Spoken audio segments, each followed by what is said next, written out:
સૌથી વધારે ગરીબો આખા રાજ્યમાં સૌથી વધારે પીડિત હોય તો એ અમદાવાદમાં છે.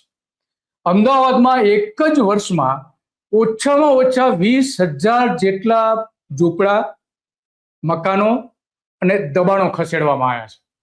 એમાં અમદાવાદ મ્યુનિસિપલ કોર્પોરેશને જે રસ્તાઓ પહોળા કરવા માટે અને એના કેટલાક પ્લોટ હતા એ 8,000 જેટલા દબાણો દૂર કર્યા હોય, ઝૂંપડાઓ દૂર કર્યા અને સત્તાવાર વિગતો જાહેર કરી છે. એ ઉપરાંત ચંડોળામાં 10,000 છે અને બીજા બધા અલગ અલગ ગણીએ તો ઓછામાં ઓછા 20,000 જેવા મકાનો એવા છે કે જે તોડી પડ્યા છે. આજે એ ગરીબો બેઘર થઈને એમાંથી મોટા ભાગના બેઘર થઈને રજડી રહ્યા છે ચારે બાજુ. એને રહેવાને માટે મકાન નથી, શિયાળાની ઠંડી છે, આ બધા જ પ્રશ્નો છે.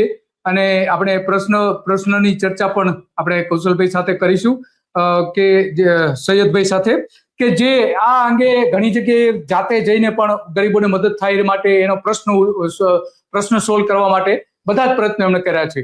તો તમારું સ્વાગત છે સૈયદભાઈ ધ ગુજરાત રિપોર્ટમાં.